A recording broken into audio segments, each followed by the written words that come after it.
these are some of the things that are proposed that we do in the process. In the process of defunding the police and the process of creating abolition is while we're in the process of abolishing them, then is, for instance, this one is eliminate discriminatory policing, prosecution, and sentencing, and then institute complete law enforcement transparency and accountability. And so, and just so everyone knows, if you click on this little arrow on the right, you can see the description of what that includes. That happens to be a short one. There are some others that are pretty long. We include like specific legislative recommendations, things like that, a lot of community-based ideas. And then we're almost done now recording like breakdown videos of each demand. So that's what you see underneath is at least some of us from 10 Demands talking about each of the demands. Got it. That's pretty awesome. And actually, I'm just slow. 7 and 8 are done, and they just need to be put up. Okay, cool. And then you only have 2 more left after that. Yeah. Awesome. Yeah, because for some of us, we're not avid readers, and for some of us, it may be more not palatable. It may be more understandable. Yeah, understandable. If we hear somebody talking about it, especially if there is examples given. And so that also can really help in people's understanding of this. And I really want this website to get a lot more traffic, because if you start to, and I hate to say it like this, but whenever something happens with police, you have to use that as a way to inject this into the conversation so that so this will be at least a seed in somebody's mind.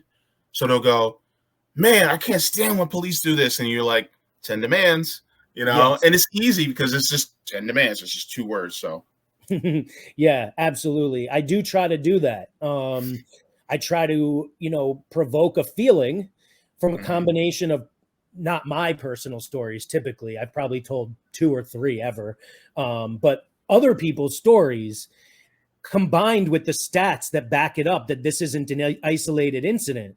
So now when you're pissed, here's the solution. Yeah. And that's the point, is that you guys are offering solutions, not just talking about the problem. Right. And that's the other thing that we always hear, right? We hear like the first question you asked about defunding, plus the whole defund is a bad label nonsense. We hear what about the rapists and murderers? And then we hear you guys just don't offer solutions. All you talk about is the problems. Well, this is a full website of solutions. So yeah. And what you just mentioned that about people who have a problem with the phrase defund the police, and it's like, and it sounds like an argument of semantics. Like they always go, I agree with it, I just don't like the labeling. And I'm just like, well, how would you label it further without making it extremely long? Yeah. And what I noticed is that every politician who, maybe not all of them, I know for a fact Jason Call didn't do this, but a lot of the politicians that supported 10 Demands during their runs, who, endorsed 10 Demands, we endorse them. If you went to their website, that term wasn't there. It would say something like community reinvestment and police reform, something like that. And that's wrong. That's actually wrong. And it's minimalistic, and it's wrong. Police reform is what got us here. Reformism is what got us here.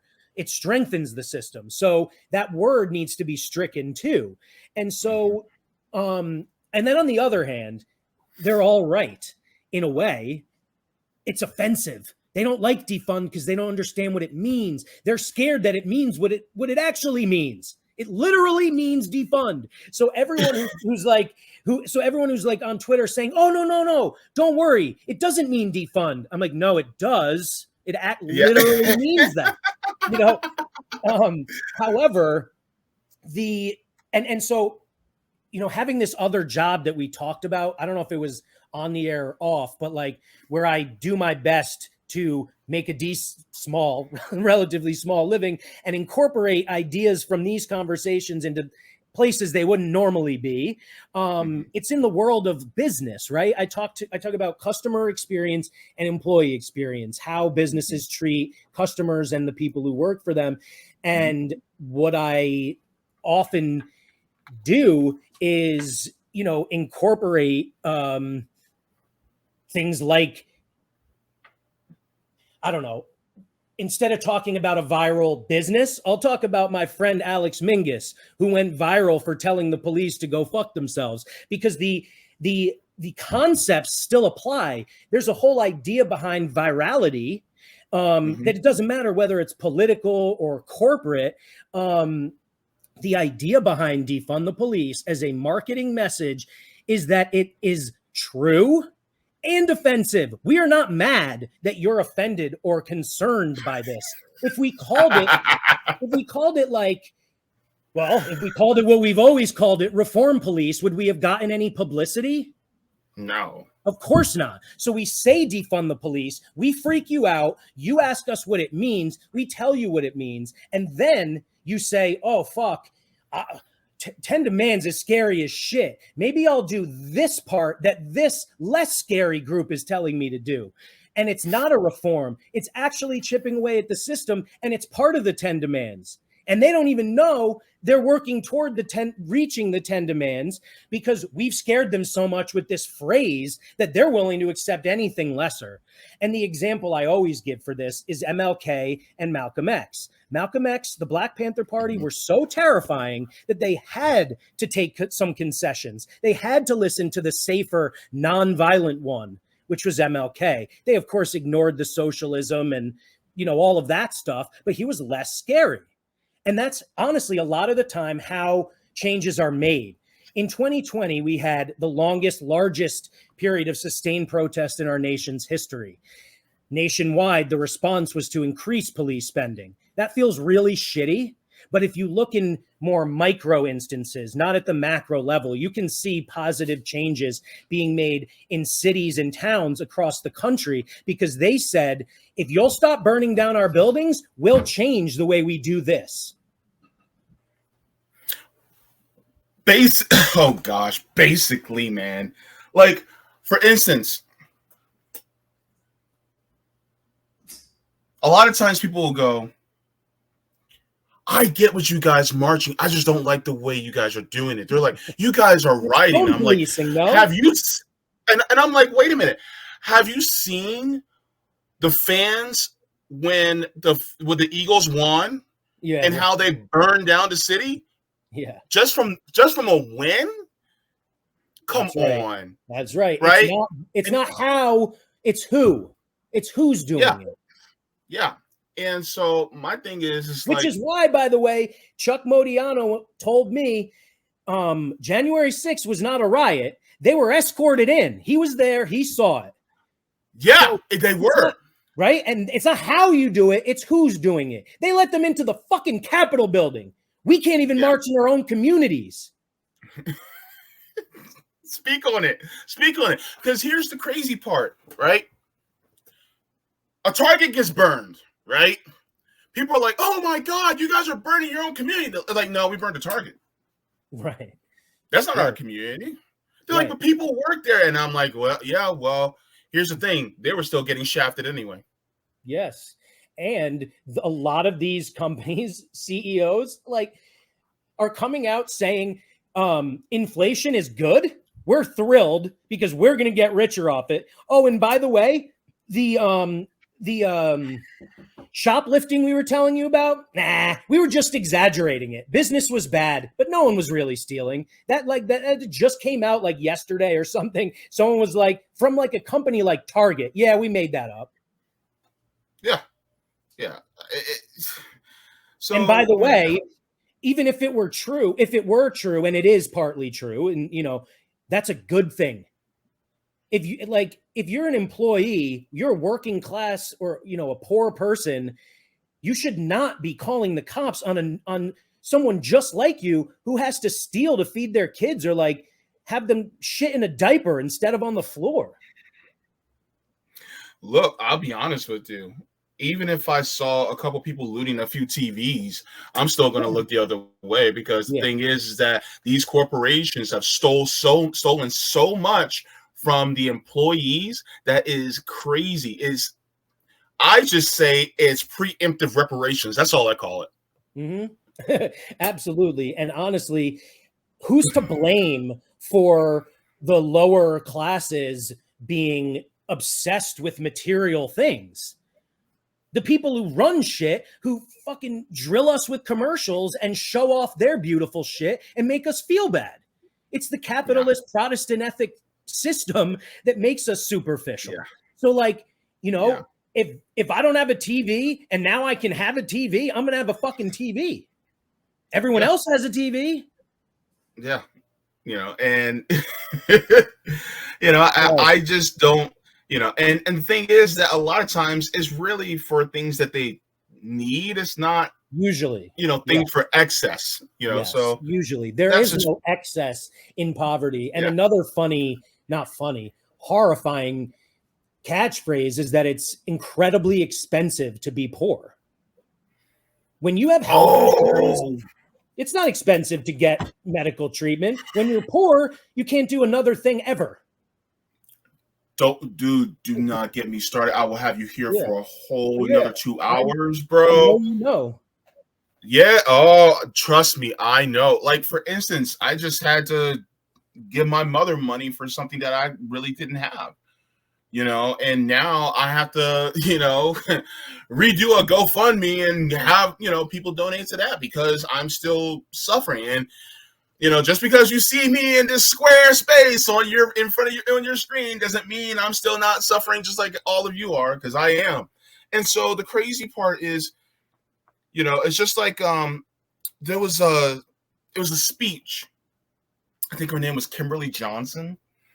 And Kimberly Jones. I thought of her 5 seconds ago, dude. This is bizarre. Go ahead. Yeah. That speech that she gave, especially liking slavery and our economic plight to a Monopoly game, that was just like, and when she said, if we go 450 rounds and we are completely displaced, then why in the hell do I care if they burn down a damn Walmart? Because she said, we don't own anything. Yes. It's like we don't, and when we did try to own, they burn our stuff down when we tried to own something. And so it's like, so we can't win. So why do we care if your multinational, if a piece of your multinational corporation goes down in flames? You got the insurance money for it anyway, so you're good. Absolutely. So it's just, and then police want to talk about, oh, we got to protect it. I'm like, protect what? You're more concerned with protecting the building than you are protecting us. Yeah, that's right. Property and protecting property and the powerful. Yeah, man. Oh, our conversations are good. I can't wait to have you back on. Oh my God, it's so good. Yeah, I agree. So just a couple more minutes left. I wanted to also ask you a couple of questions. I think I have enough time for these questions. So one of my questions is something that I typically ask my guests when they're on here, because it's kind of like the Inside the Actor studio for activists and organizers and people. So my first question, and take whatever time you need for this one, is you are now president of the United States. You're President Awkward. It is within your first 100 days. You just got inaugurated. What are the first 3 things that you're going to do within your first 100 days? Fuck, man. All right. So my question is do these have to be like, do I have to really understand that this is feasible? Like, do I have to understand exactly, like, do I have to tell you, I want you to take 10 billion here and put it into this? Or do you want me to say what my 3 priorities are? Your 3 priorities are. And by the way, with your priorities, there's no chance that the alphabet bureaucracies are going to whack you. Okay. So you're safe from that because you know how they are. Okay. And then on top of that, you just it's just you don't have to go through all the nuts and bolts. Just 3 priorities. All right, cool. This is fun, man. You have a great show. I would the first thing I would do is completely abolish the Pentagon. I would just end all war immediately.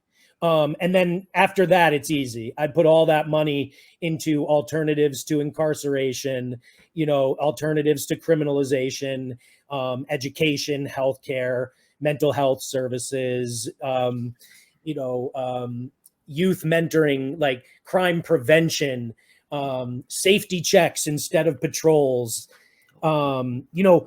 making, housing all the houseless, feeding the 54 million food insecure people in this country. Literally, all of that could be done if we just didn't kill people of color overseas. Man, that's number 1. Okay. No, that was all 3. Come on. That was all 3. Nope, that was number 1 because you basically because look, remember how everybody was talking about just a couple of weeks ago how the Pentagon failed its 5th audit and they lost over $20 trillion. That's $20 trillion. Lost. What does that even mean? What does that even fucking mean? It's like they can't even account for $20 trillion that they spent. Okay. So they didn't literally lose it, but they spent it on some shady shit that they intentionally didn't report. Yeah, basically. And so instead, that $20 trillion could have actually went to us having even a nationalized, what I'm advocating for. Yeah. It could have went to actually, and I've said before, and I think you'll agree, is that true public safety means public safety, meaning homelessness. It means, food insecurity. Yeah. It means having a lack of education. All these things are. And it even means like public transportation. It means safe injection sites. Like there's a lot to it. Yeah. So when it comes to we want the public to be safe, it also means housed, fed, clothed. It means our environment is safe. The thing is that's what true public safety means. And you're not just an abolitionist to me. You are a true public safety advocate. We have to be true. I heard that. We have to be true public safety advocates because the police that we see right now, they're not public safety. They're public endangerment. And that's what they've been doing ever since they were created. Yep. And it's funny how people And that's why. Okay? The whole protect and serve thing is a lie. That is why they were created. This system is functioning. The police are functioning exactly as they were designed to. Yeah, basically. All right, fine, man. So I would like to, and I don't even know what these things would be called. I want to end, well, there definitely has to be, changes to the Supreme Court. I don't think the answer is expanding it. I don't know, maybe like 4-year fucking term limits or something like that. And maybe expanding it as well. I mean, we need to get the Nazis off the court. I do think it's not a terrible idea to have a highest court that makes interpretations of law. I think that's important, even in a system entirely different, one that I envision. That doesn't seem to necessarily. And assuming we maintain nation states and borders, you kind of need this kind of thing. So if you're asking if I were president of the United States, I don't think it would make sense as a president of a country to get rid of borders, but I would love to. Like that would be another thing. I don't think I can limit it to 3. You know what I mean? I don't think I can limit it to 3. Yeah. Like, we need to protect. I kind of combined you.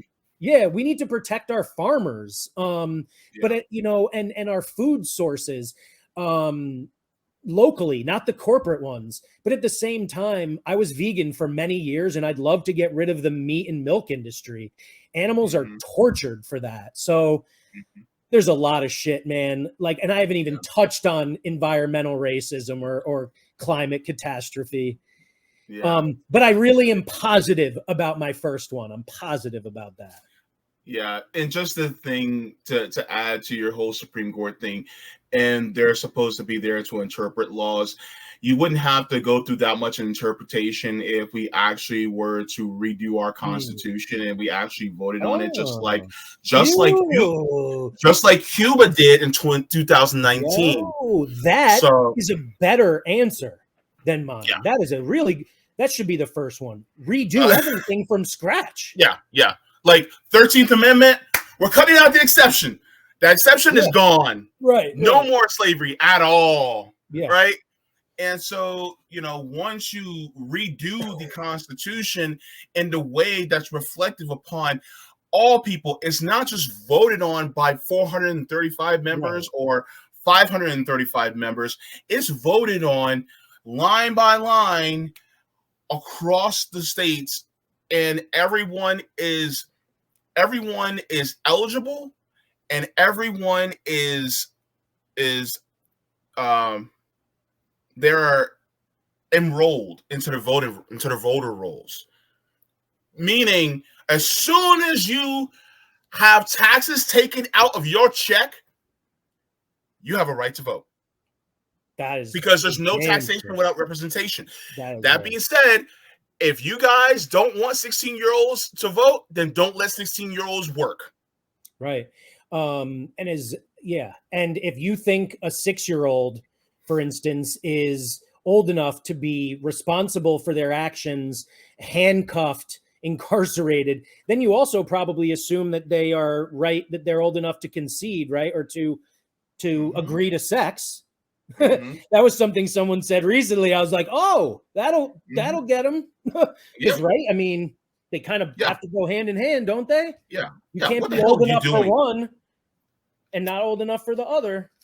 Arresting a 6-year-old because of hold on. What happens in our schools to young people who look like you, they get arrested and beaten for crying. Some of the crimes are being young and crying in school. Don't horrifying. I think it was in I'll send you this too. It's like 3,000 plus kids in 5 years or something were arrested at school. I don't know. Maybe it's 5,000. I'll send it to you. It's absolutely horrible. Let me just quickly change the subject because I'm seeing a lot of this in the comments. You don't need a meat and milk industry to ensure cows can live or to get milk or to get meat. That's what these local organic farmers are. That's what the farm to table food movement is about. It's just not corporatizing it and torturing the animals. You can milk a cow all you want if you're treating it well and you don't intend to lock it up in a tiny cage and milk it just until you plan to kill it to eat it. That's torture. That's inhumane. And there are ways to do it where that isn't happening. So I'm not telling anyone how to eat. I think it's also a major privilege to be vegan. I'm not telling poor people they have to figure out how to survive without McDonald's, for instance, honestly. So all I'm saying is that I would love to get rid of the terroristic, murderous industry. And if you and then support your local farmers. That's what I'm saying. Yeah. Yepek says that he misunderstood. So that's all. It's all good. Yeah. I'm a passionate guy, but let me be clear. I was not mad at you or offended. Yeah. The way I responded to the anti-Semitism was very unique. Yeah. But my thing is that's also a really good point. back to the policing. Like no, it's all good. School resource off. Yeah, keep going. No, school resource officers, they do not need to be in our schools at all. And I remember in middle school having to go to a class that was taught by a school resource officer. And he taught us about laws and things like that. And the police officer was a black guy. He was a young black police officer, and he was teaching us. Were you raised in a black community? Like, were your that's fucked up. I'm still in an all black community. I mean, that was on purpose. Yeah. They found a black cop to do that on purpose. Oh yeah. Yeah, definitely. Here's the thing I was sharing. Okay. From 2000 to 2019, 3,000 plus kids were arrested at school for crimes like crying. Black students made up 41% of the arrests, even though they make up 15% of school populations. One 6-year-old was held with zip ties because handcuffs were too big. I can go on. 70% of kids serving life without parole are black, brown, or indigenous. Black children, and this is one I memorized, black children are 600% more likely to be killed by cops, and Hispanic kids are 300% more likely. Let me answer this question from Waba Cohen. So I take it that you don't live in a predominantly black or person of color area. So a school resource officer is in our schools, especially in black and people of color neighborhoods.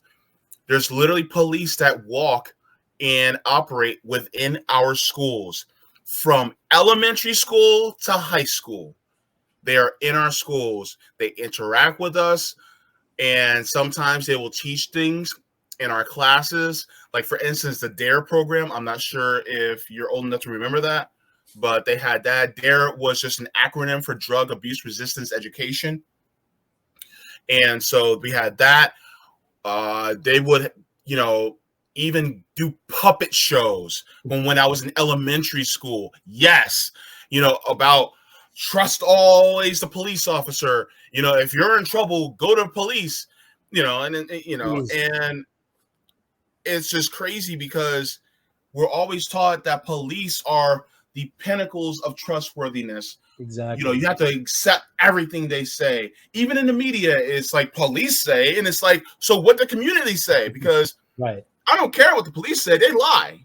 And so school resource officers are also some of the people who you see in a school where the kids are recording. Like, for instance, there was this one girl, she refused to get up from her desk. The school resource officer pulled her out of her desk. He pulled her and knocked the desk over as well while he was pulling her out. So these are the people who are in our schools, and they're in our schools day in, day out, and they are the ones who are arresting our kids in school. Instead of having to call them to come to the school, they're already there. Right. At these schools, you'll find you'll find metal detectors. Okay. Crazy, man. They have metal detectors. They have school safety officers, which is the other fun term they have, but they don't have free meals, or the meals they have are the same shitty ones they give to people in prison. Oh my God. And here's a fun little story. In New York City, 1 or 2 years ago, they said they defunded the police. They said I forget how much money they said. It might have been 100 million. They cut a lot of money out of the police budget. But here's what they actually did. They took the school resource officers or school safety officers that were in the police budget and moved it to the education budget. Same cops in the same schools, same budget. They just moved it so people would think that money was removed from policing. Oh, man. These are some manipulative people that run all of this shit, which is why we need to be smarter more strategic and manipulative as well. If defund the police was a term you didn't like, that's a good thing because it got you talking. No one had heard of any of this before 2020. Believe me, it was out there. All of these books were written before 2020. And now we have 2020 to 2022 to write more books about. Well, I mean, you got to think about it. Joe Biden actually spread the word for us a little bit when he did his State of the Union address. What did he say? He said, we're not going to defund the police. We're going to fund the police. And that went viral. So guess what? People are like, what's defund the police? And we're like, I'm glad you asked. That's great. Yeah, I do remember that. I also, not as effective maybe for the cause as the one you just mentioned, but I also loved when wasn't he the one who said shoot him in the leg? I'm pretty sure he was. It wasn't Trump. I'm pretty sure he said I think he was. Like, he was. To address police murder, just train them to shoot people in the leg. Holy shit. Yeah, like that's actually going to do. That's our president, guys. But I mean, at least in terms of outward appearance, I mean, at least he's just. I'm not talking even politics or policy, just appearance. Like, I'm just glad it's not Trump. Appearance alone. I mean, we hit a new low when we elected a reality star and 15-time bankrupted bullshit businessman. Like, the idea of bringing in people who weren't raised from birth to be politicians is absolutely brilliant. But using someone who was instead born into obscene wealth and racism was not the best first choice for that plan. Yeah, I see Donald Trump as Joe Biden in orange face. Yeah. It's like they're both trash. Yeah. Just dump one in some Cheetos powder and then boom. Dip Joe Biden's face in Cheetos powder, you got Donald Trump. And that's why I pay very little attention to who's president and focus on things I can make an impact on. And the 10 Demands is a national initiative, but it's not. But the vast majority of the steps and goals and initiatives are not at a federal level. It's things that we can do because of how fucked our government is. Yeah.